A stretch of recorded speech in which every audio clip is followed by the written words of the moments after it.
அதிமுக பாஜக கூட்டணியை உடைப்பது தங்களின் நோக்கமல்ல, அதிமுக சிதைத்துவிடக் கூடாது என்ற நட்புணர்வோடுதான் கூறுகிறேன் என்று பிசிக தலைவர் தொல் திருமாவளவன் தெரிவித்துள்ளார்.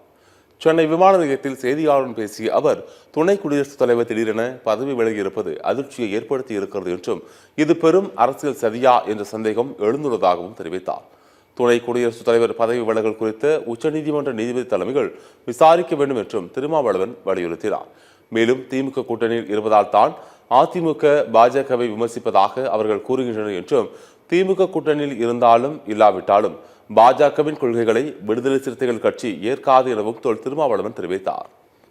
அதிமுக பொதுச் செயலாளர் அண்ணன் எடப்பாடி பழனிசாமி அவர்கள் விடுதலை சிறுத்தைகள் கட்சி குறித்து பல விமர்சனங்களை வைக்கிறார். அதை வரவேற்கிறோம். ஆனால் பாரதிய ஜனதா கட்சியின் வழிகாட்டுதலின்படி அவர் இது போன்ற விமர்சனங்களை வைக்கிறாரோ என்ற ஐயம் எழுகிறது.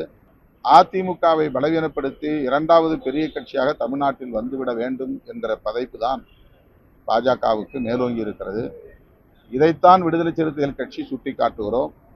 அதிமுக மீதோ அல்லது எடப்பாடி பழனிசாமி அவர்கள் மீதோ எங்களுக்கு எந்த காழ்ப்பும் இல்லை. திமுக கூட்டணியில் நாங்கள் இருப்பதால் தான் பாஜகவையும் அதிமுகவையும் விமர்சிக்கிறோம் என்று பலர் கருதுகிறார்கள். திமுக கூட்டணியில் இருந்தாலும் இல்லாவிட்டாலும் பாஜகவின் கொள்கைகளை விசிக ஒருபோதும் ஏற்காது. ஏற்கனவே விமர்சித்திருக்கிறோம், தொடர்ந்து விமர்சிப்போம்.